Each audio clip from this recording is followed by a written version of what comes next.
Hey YouTube, I'm Ali. Welcome to Gaming Indoors. In today's episode, we're going to be looking at using the description criteria I created previously to help find the perfect game to play with non-board gamers. That is, a group of people who don't normally play board games. Okay, if you've got no idea what I'm talking about, don't worry, I'm going to bring you up to speed right now.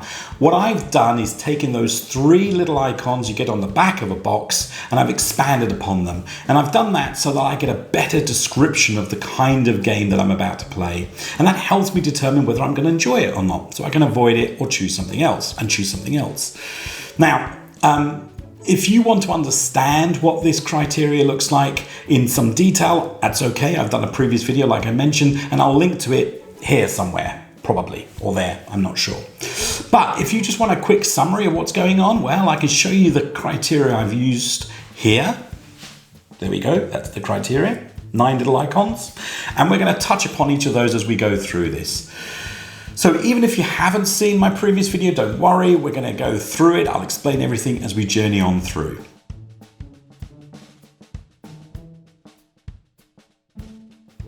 So let's start with audience. Now, this is my take on the age icon. What I've done is I've taken one aspect of it, which is how suitable is this game for people. And I've broken it out into 3 categories. It's either kid-friendly, it's family-orientated, or it's got adult themes.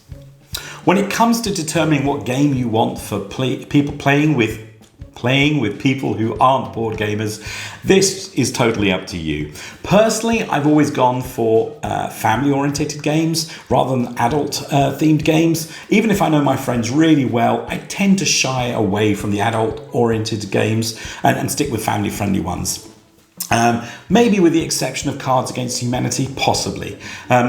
Definitely, I would steer clear of very childlike games, unless you're a child yourself and you're entertaining children. But then you should probably play board games anyway. I'm rambling, I'll stop. So, moving on. Now, players totally depends on how big your group's going to be. There is one element here that's kind of important though. BoardGameGeek.com have come up with this value called best played with.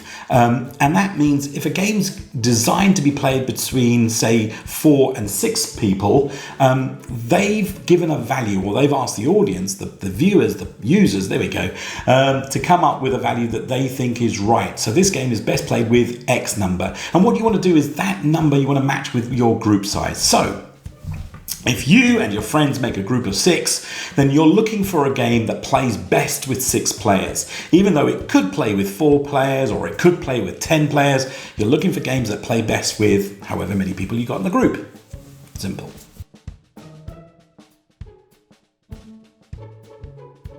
Okay, duration's really important. For this, you want a game that's no more than 30 minutes long. Anything longer than that, and you've got a chance of losing your friends, if it's a game that they're not quite engaged with in the first place. 30 minutes to me seems like a really good time to try a board game out, see that they like it, and if they do, it means you get to play it again, and each game is only 30 minutes. A game that takes, say, an hour to play, even if you enjoy it, you're unlikely to play it again because it's taken an hour to play. The other thing you want to be wary of here is you want a game where each turn itself is quite quick to play. What you want to avoid is anything that allows for analysis paralysis. That means you're sitting there on your own thinking about your move when it's your turn to go. You really, really want to ensure that your group, your friends, especially if they're non-board gamers, remain engaged all the time, even when it's not their go. So shorter game, definitely what you want to be aiming for.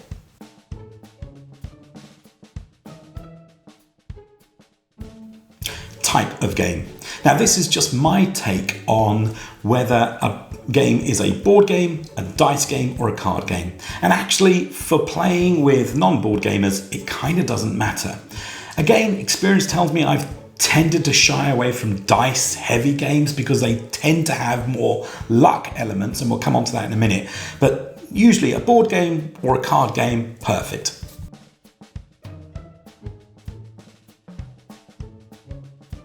difficulty. Now, difficulty is the other aspect of age that I kind of expanded upon.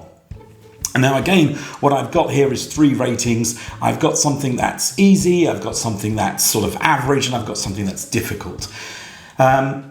To play with non-board gamers, I would strongly suggest you go for something that's got an easy difficulty. I.e., you look at the rules and they're not too complex at all. The best way of explaining difficulty is to look at the rules. If it takes less than a minute to explain, it's easy. Up to 3 minutes, and we're going to call that average. Anything more than 3 minutes, and that's hard. And I'm saying go with easy. So that means it takes less than a minute to explain the rules. Again, those kind of games don't normally allow for analysis paralysis. So each round is quite quick, which again is really important in engaging your group. Now, on top of that, if you get reference cards with a game, it's a bonus. So look for games perhaps that have reference cards too.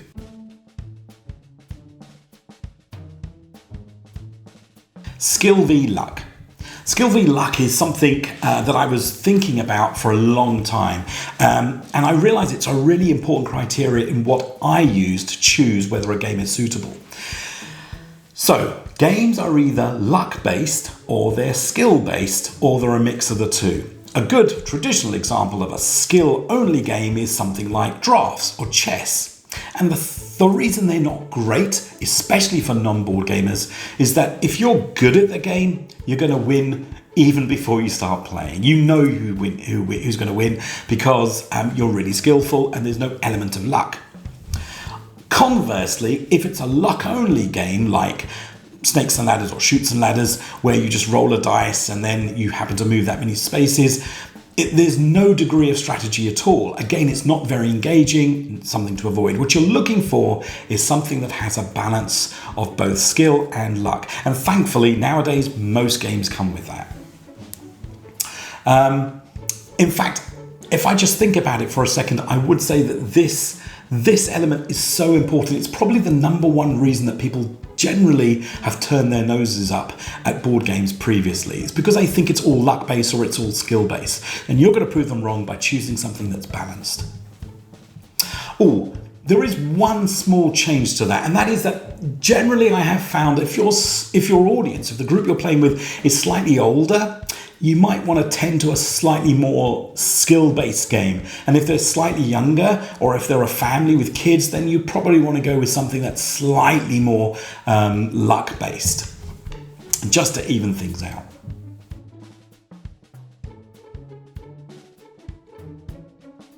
Team v single play. Again, a concept I came up with just to describe whether the game revolves around you playing as an individual or whether you're going to be playing as a team, either one giant team or 2 teams usually, one team against the other. In terms of playing with people who don't normally play board games, actually I'm pretty okay with it, okay with either team or single.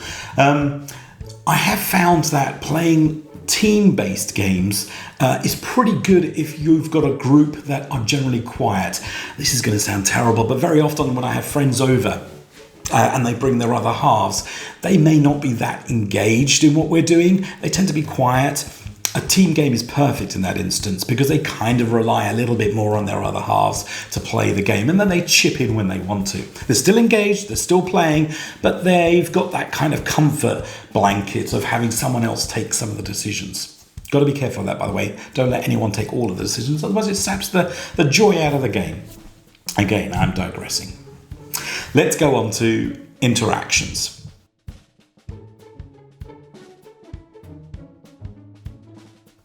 Now, interactions, again, total alien concept, but something that I realized really helped me understand what the right game was for the group. Now, again, I've taken interaction, it's 3 different kinds of interaction. You've got what I call direct conflict, indirect conflict, and cooperative play. So there's 3 different ways in which you're going to interact in the game. Now, a direct conflict game is one where you're targeting one of the players and you're going to do something that directly affects that player, and you're always going to be doing that. Or it may be a different play each go, but you're targeting a single player and you're doing something that affects just him. Games that have confrontation like Small World, Kemet, those kind of games, very good examples of, or even The Resistance, for example, good example of targeted direct conflict. Indirect conflict, a large proportion of my games are indirect conflict. This is where you're generally hindering gameplay in some way. You're getting a benefit out of it, but you might be stopping someone else from doing something. Occasionally you are targeting someone. Ticket to Ride, you might build a road. You might build a track between 2 points and stop another player for that particular turn. But generally you're hindering people and you're trying to develop it yourself. The third kind of play is cooperative play. When it comes to non-board game players, cooperative play is the way to go. I'm not a big fan of co-op games usually, and that's because usually you'll have someone who's quite loud and vocal, and they'll push and assert what the pathway through is, which I don't really like. But when it comes to playing with non-board gamers, playing a game where you're asking for their help, for example, you're saying something like, hey, you've got to help us beat this game. That's a great way of getting people into playing a board game. I think nowadays, as well, with the rise of escape room games, I think you're really lucky at this moment in time to have a choice of games that you could choose. So 3 different kinds of games: direct, indirect, and co-op. I'm saying go with co-op for non-board gamers. If you know them well, you can go with direct and indirect, and I'll give you some examples of what you can use later.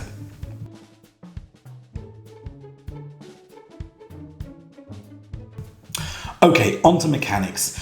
Now, mechanics is what board gamers use to describe the inner workings of a game. And I'm sorry, board gamers, if you already knew this, but I'm talking to people who didn't. Board Game Geek, again, does a great job of this. They've listed, to date, 173 different mechanics that can be used. Now, the problem is, I personally think there are about 150 too many for me. I'm not saying that's wrong, I'm just saying for me, too many. What I did is an exercise to go through, and I rationalized it down to about 25. So I think there are 25 kind of mechanics that you can use to describe a board game. Now, there aren't too many mechanics here that I would push as being must-haves in a game when you're playing with non-board gamers. But there are definitely some mechanics I would avoid and steer clear of. The first of these is player judgment. So games like Apples to Apples, even possibly Cars Against Humanity, even though I've just said that could be a good game, depending on your crowd, I kind of shy away from them because the judgment relies on an individual's interpretation, and sometimes it doesn't quite gel. It doesn't quite work. That humor level, that kind of judgment doesn't quite carry. Even if you know your group well, steer clear of player judgment kind of games. The other kind of game that I would suggest, or the other game mechanic I strongly suggest avoiding, is player elimination. Now, again, thankfully, there aren't many games nowadays that have player elimination. That's probably a lie. There's probably hundreds. But I haven't come across any. You definitely want to avoid player elimination. So that means a player who starts the game finishes the game. The worst thing I think you can have is halfway through a game, they have to drop out because you've eliminated them. Third on my list for things you want to avoid is simultaneous play. There are going to be some players, even if the rules are fairly simple, even if the turns are quite quick, who are going to need a little bit of extra help. If you're all taking your go at the same time in a simultaneous play, it means that guy might not feel that he's on top of it all. He might be stuck.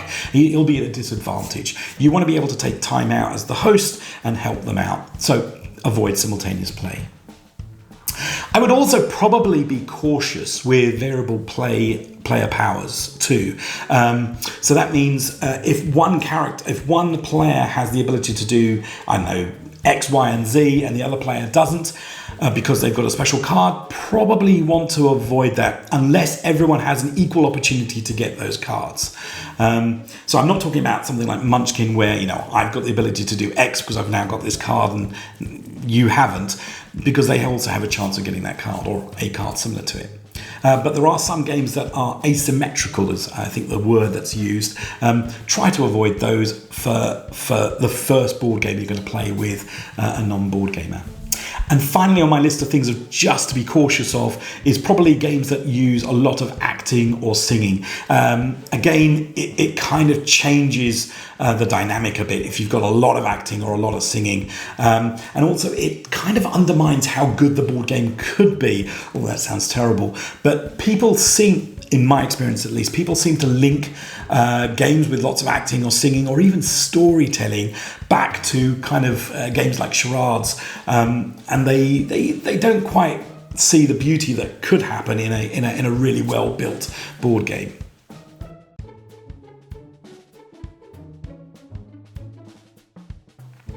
Okay, one last thing here on the subject of theme.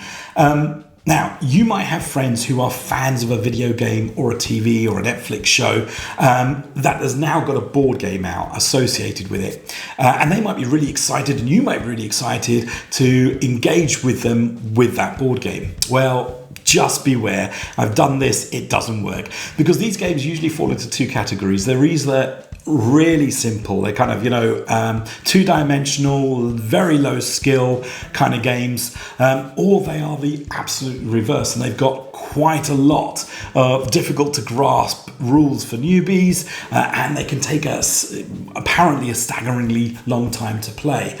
I'm basically looking at you, Game of Thrones and Battlestar Galactica. So stay clear of games that you think just because they've got a Netflix or a TV show or a book or a video game associated with them. Stay clear of them unless they fall in those sort of guidelines that I've given so far. Okay, so do I have any examples of games that I would recommend? Yeah, of course I do. But remember, I was trying to give you here a list of guidelines, some guidance and some personal experience and some criteria to be able to choose the right kind of game for playing with non-board gamers. So rather than giving you a list which will always be changing and you may not agree with, I just wanted to give you those guidelines. But that said, here are some games. Right.